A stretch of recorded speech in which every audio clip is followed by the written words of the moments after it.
आपण पहिले 4 भाग अभ्यासलेले होते आणि त्या 4 भागांवरील उदाहरणे आपण अभ्यासलेली होती। त्यानंतर पाचवा जो भाग आहे 3 समांतर रेषा व त्यांच्या छेदिका यांचा गुणधर्म या भागावरील उदाहरणे आपण आता सोडवणार आहोत। या ठिकाणी मी a/12 अशा प्रकारच्या उदाहरणाचा क्रमांक दिलेला आहे। a/12 म्हणजे 12 पानावरील कृतीचं उदाहरण आपल्याला सोडवायचे। ते पुस्तकात तुमच्या त्यांनी दिलेले आहे, ते आपण आता इथे प्रत्यक्ष सोडवणार आहोत। ए म्हणजे ऍक्टिव्हिटी, ऍक्टिव्हिटी म्हणजे कृती। तो कृतीचा प्रश्न घ्यायचा आपल्याला 12 पानावरील, तुम्ही तुमच्या पुस्तकात पाहिजे। मी फळ्यावर आकृती काढलेली आहे, प्रश्न मी वाचतो। दिलेल्या आकृतीमध्ये AB समांतर CD समांतर EF, AB समांतर CD समांतर EF म्हणजे या 3 रेषा तुम्हाला समांतर त्यांनी दिलेल्या आहेत। AC बरोबर 5.4 म्हणजे या AC ची किंमत 5.4 तुम्हाला त्यांनी दिलेली आहे। म्हणजे हा जो AC जो भाग आहे या भागाची किंमत 5.4 आहे। त्याच्यानंतर पुढे CE बरोबर 9, हा CE भाग तुम्हाला 9 दिलाय। BD बरोबर 7.5, तर DF तुम्हाला काढायला विचारलेला आहे। तर चौकटी योग्य प्रकारे भरून DF काढा। म्हणजे या चौकटीमध्ये योग्य प्रकारच्या संख्या भरायच्यात आणि तुम्हाला DF त्यांनी काढायला विचारलेला आहे। उकल म्हणजे उत्तर। AB समांतर CD समांतर EF, AB समांतर CD समांतर EF हे प्रश्नात त्यांनी तुम्हाला दिलेले आहे आणि तेच त्यांनी उत्तरामध्ये दिलेले आहे। मग या 3 समांतर रेषा झाल्या, तर 3 समांतर रेषांचा आपण गुणधर्म वापरू शकतो। म्हणजे AC भागिले C असा तो गुणधर्म होणार आहे, बरोबर BD भागिले DF या प्रकारे आपण तो गुणधर्म मांडणार। तर त्यांनी म्हटलंय AC भागिले, म्हणजे या ठिकाणी आपल्याला AC भागिले C म्हणजे या बॉक्समध्ये तुम्हाला C भरावा लागेल, C। त्याच्यानंतर पुढचा जो भाग आहे त्या पुढच्या भागामध्ये तुम्हाला AC भागिले C बरोबर या ठिकाणी पुढचा जो भाग आहे हा पुढचा भाग तुमचा BD भागिले DF येणार आहे। DF त्यांनी लिहिलेले आहे, म्हणजे या ठिकाणी आपल्याला BD भरणं गरजेचं आहे। आणि या इथे तुम्हाला एक कंस त्यांनी दिलाय, त्या कंसामध्ये त्याला कारण द्यायचंय। तर इथे 3 समांतर रेषा आणि त्यांच्या या छेदिका आहे यांचा आपण गुणधर्म वापरलाय। म्हणजे 3 समांतर रेषा व त्यांच्या छेदिका यांचा गुणधर्म, हे कारण एका ओळीमध्ये जात नाही, बसत नाही, त्याच्यामुळे आपण खालच्या ओळीचा वापर करायचा आणि कंस पूर्ण करायचा। त्याच्या खाली आता आपल्याला किमती ठेवायच्यात। या ठिकाणी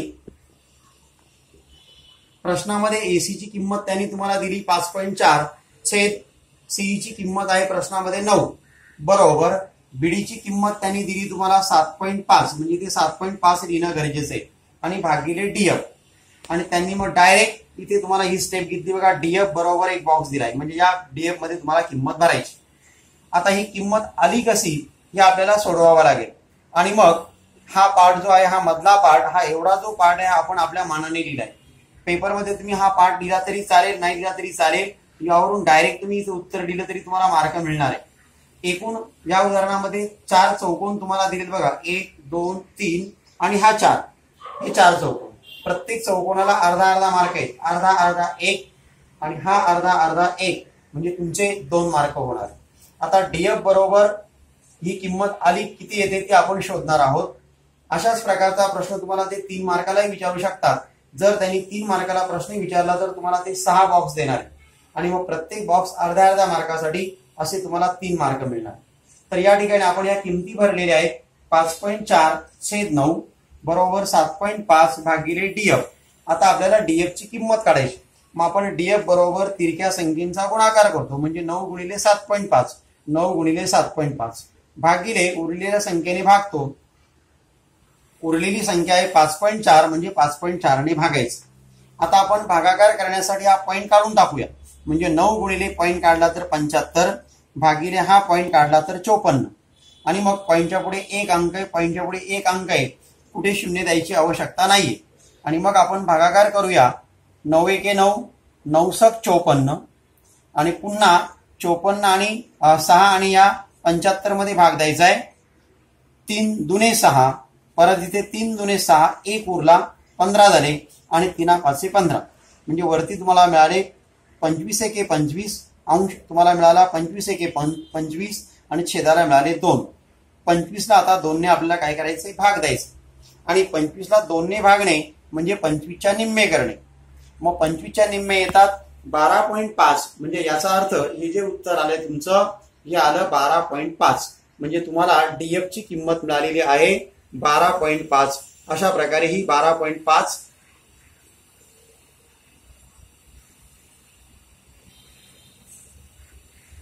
डीएफ ची किंमत मिळाली.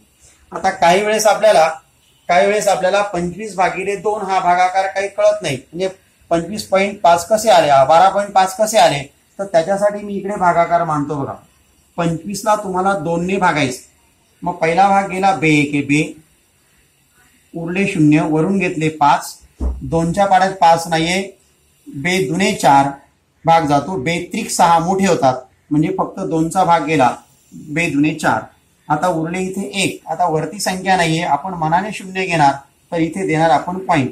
आणि आता 2च्या पाड्यात 10 शोधायचे, बे पंचे 10, म्हणजे तुम्हाला उत्तर मिळालं 12.5, बाकी मिळाली 0, म्हणून डीएफ ची किंमत तुम्हाला मिळाली 12.5. अशाच प्रकारे आणखीन एक प्रश्न आपण सोडवणार आहोत. त्या प्रश्नाचा क्रमांक मी इथे दिला आहे 5/12. तुम्ही टेक्स्टबुक मध्ये पाहिजे 5/12 क्रमांकाचा प्रश्न. मी प्रश्न वाचतो, तुम्ही समजून घ्यायचं. आकृती मी फळ्यावर काढलेली आहे.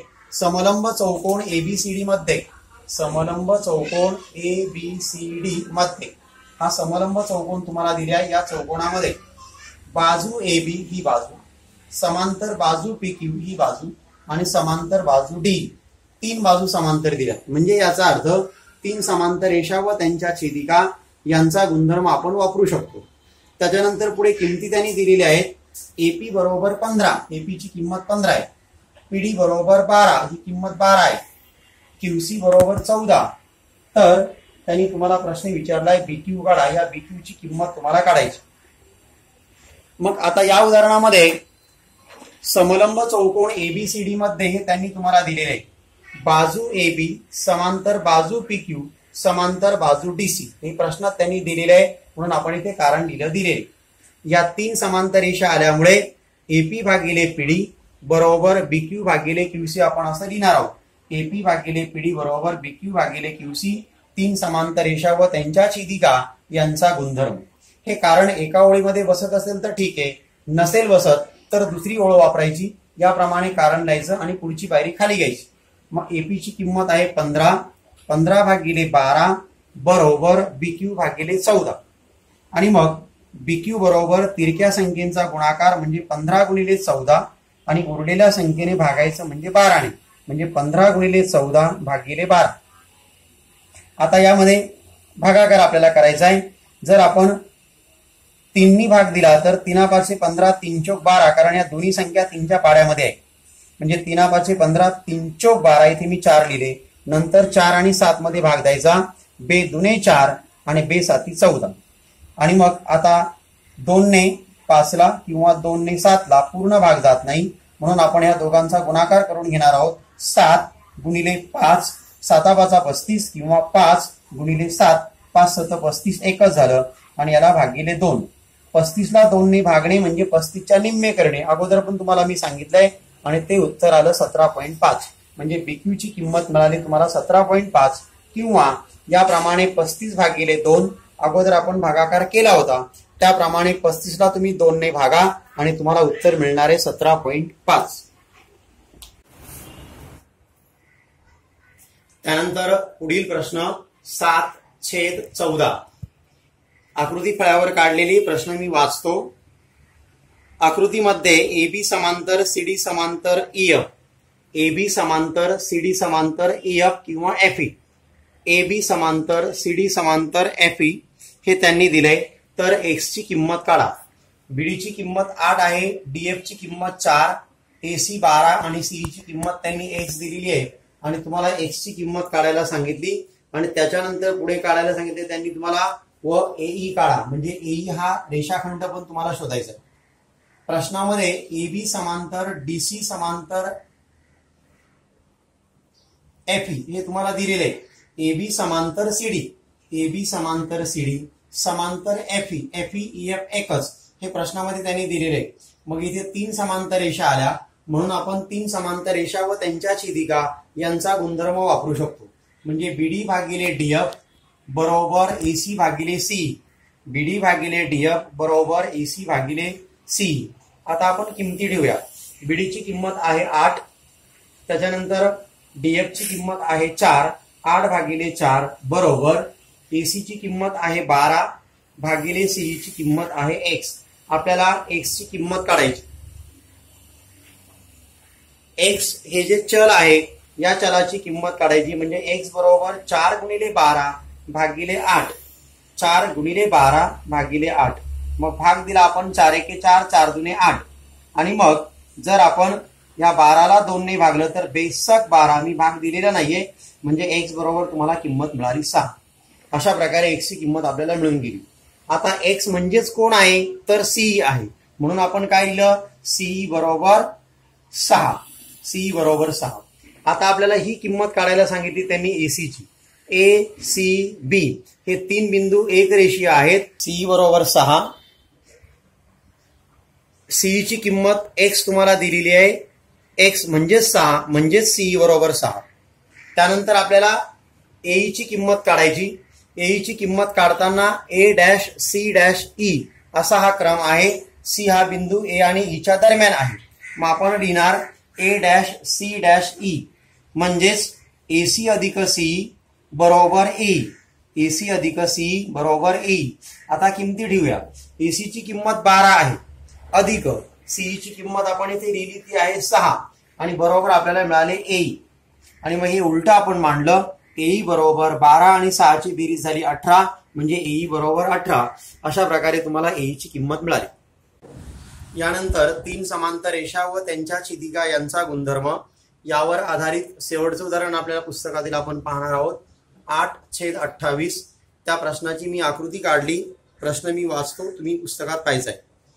रेख पीए, रेख क्यूबी, रेख आरसी आणि रेख एस डी हे रेषा एडीला लंब आहेत. प्रश्न दिले बघा. रेख पीए, रेख क्यूबी, रेख आरसी आणि रेख एस डी हे रेषा एडीला लंब आहेत. बीसी एबी बरोबर 60. एबी ची किंमत 60 आहे. बीसी बरोबर 70, सीडी बरोबर 80 आणि पीएस बरोबर हा मोठा रेषाखंड तुम्हाला दिलाय 280. तर पीक्यू, क्यूआर आणि आर एस यांच्या किमती आपल्याला शोधायच्या. बघा या साईडच्या किमती दिल्यात, बाजूच्या ए बी, बीसी आणि सीडी ह्या किमती दिलेल्या आहेत. आणि ही मोठी किंमत दिली पीएससी आणि तुम्हाला विचारले पीक्यू, क्यूआर आणि आर एस हे 3 भाग आपल्याला शोधून काढायचे. उत्तर आपलं सुरू झालंय बघा. रेख पीए, रेख क्यूबी, रेख आरसी व रेख एस डी हे रेषा एडीला लंब आहेत. हे प्रश्नातलंच वाक्य उचलून मी जसंच्या तसं इथे लिहिले बघा. रेख पीए, रेख क्यूबी, रेख आरसी व रेख एस डी हे रेषा एडीला लंब आहेत. हे प्रश्नात दिलेले. आणि एकाच रेषेला जर काही रेषाखंड लंब असतील तर ते रेषाखंड समांतर असतात किंवा रेषा समांतर असतात. म्हणजे आपण गुणधर्म इथे देणार आहोत. एकाच रेषेला लंब असणाऱ्या रेषा परस्परांना समांतर असतात. एकाच रेषेला लंब असणाऱ्या रेषा परस्परांना समांतर असतात. याचाच अर्थ असा की रेख पीए, रेख क्यूबी, रेख आरसी आणि रेख एस डी हे परस्परांना समांतर आहेत. बघा रेख पीए, रेख क्यूबी, रेख आरसी आणि रेख एस डी हे परस्परांना समांतर आहेत. रेख पीए समांतर रेख क्यूबी समांतर रेख आरसी समांतर रेख एस डी.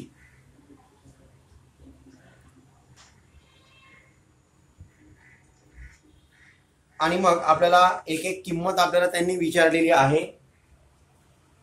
पहिली किंमत विचारली त्यांनी पीक्यू ची. मी ही पीक्यू ची किंमत एक्स मानतो. समजा पीक्यू बरोबर एक्स आणि मग हे रेषाखंड एकमेकांना समांतर आहे. मग आता मी इथे 3 समांतर रेषा व त्यांच्या छेदिका यांचा गुणधर्म वापरणार आहोत.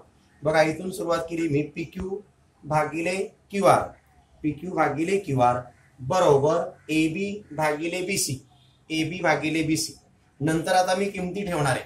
पीक्यू ची किंमत आहे एक्स छेद क्यूआर बरोबर एबी ची किंमत आहे 60 भागिले बीसी ची किंमत आहे 70. आणि मग क्यूआर बरोबर तिरक्या भागांचा गुणाकार करायचा. 70 गुणिले एक्स 70x आणि उरलेल्या भागाने भागायचं म्हणजे 60 ने त्याला भागायचं म्हणजे 70 गुणिले एक्स. क्यूआर बरोबर 70 गुणिले एक्स भागिले 60 हा 0 0 गेला म्हणजे आपल्याला उत्तर मिळालं क्यू आर बरोबर 7 आणि 6 मध्ये काही पूर्ण भाग जात नाही म्हणजे क्यू आर बरोबर 7x/6 हा 0 0 कॅन्सल करायचा आहे.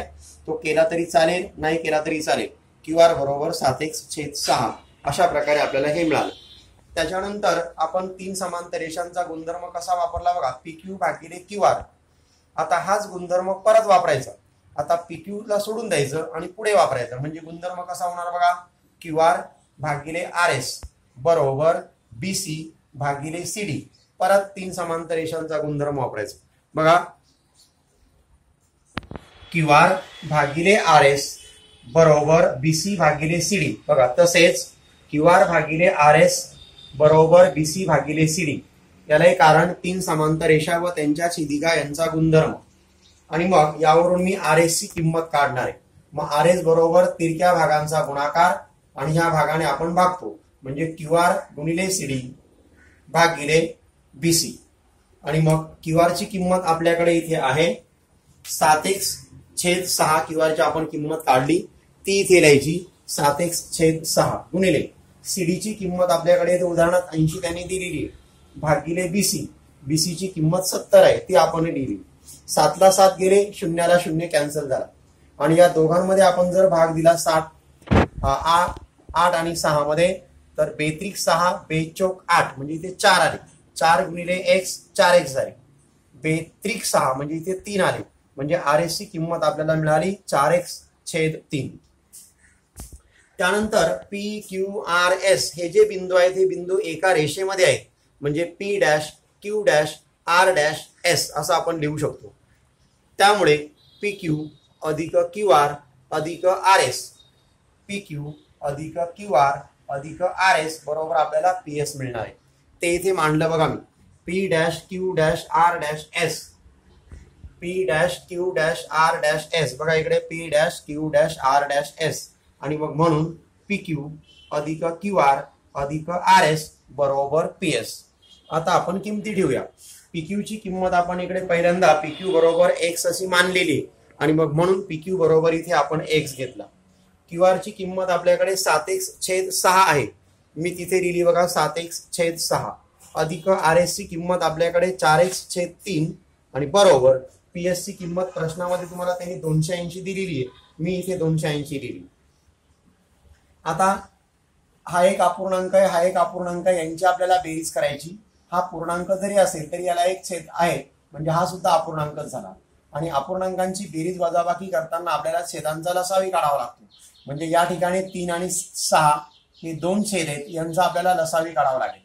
आता लसावी काढताना 3च्या पाड्यात 6 आहे म्हणजे याचा अर्थ पाड्यातल्या संख्या असेल तर मोठी संख्या लसावी असते म्हणजे हा 6 लसावी झाला आणि ह्या 6ने या समीकरणाच्या दोन्ही बाजूला गुणायचं. मग इथे खाली लिहिले बघा मी दोन्ही बाजू 6ने गुणून. आता 6ने गुणून म्हणजे x तसाच द्यायचा 7x/6 कंसात तसेच लिहायचे 4x/3 कंसात तसेच लिहायचे 280 कंसात तसेच लिहायचे आणि बाहेर मी 6 लिहिलेत बघा म्हणजे 6ने गुणायचं. आता 6ने गुणलं तर 6 गुणिले x 6x झाले. इथे 6 ला 6 कॅन्सल झाले भाग गेला म्हणजे इथे फक्त 7x राहिले अधिक इथे भाग दिला 3 1 3 3 2 6 म्हणजे इथे 2 आले आणि ह्या 2 ने 4 ला गुणलं तर 4 2 8x झाले बरोबर 6 आणि 280 चा आपल्याला गुणाकार करायचा आहे.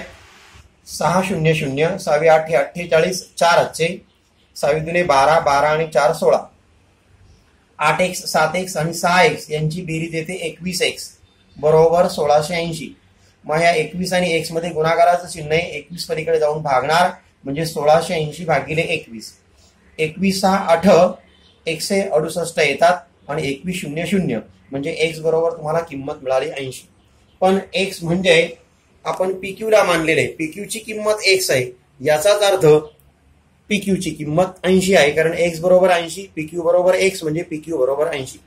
त्याचप्रमाणे इकडे PQ ची किंमत आपल्याला मिळाली आता 80 आली. QR आणि RS ची किंमत काढायची.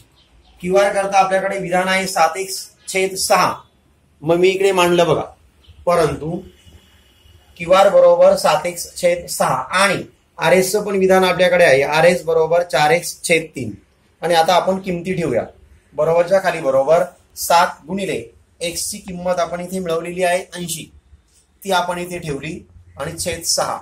मग आपण भाग देऊया 2×6 2×4 8 2×0 आणि नंतर पुढे काही पूर्ण भाग जात नाही. मग या दोन संख्यांचा गुणाकार करणार 7×0=0 7×4 28 आणि छेद 3 म्हणजे क्यूआर ची किंमत मिळाली 280/3. याच प्रकारे आपण इकडे RS ची किंमत काढू शकतो. 4 गुणिले x ची किंमत आपल्याकडे 80 आहे छेद 3. इथे काही पूर्ण कशात भाग जात नाही आणि मग 4×0=0 आणि 4×8 32 म्हणजे आपल्याला उत्तर मिळालं 320/3 हे आपल्याला उत्तर मिळालं. ही आपली झाली RS ची किंमत. अशा प्रकारे आपण तिन्ही किमती मिळवल्या. PQ बरोबर 80, QR बरोबर 280/3 आणि RS बरोबर 320/3.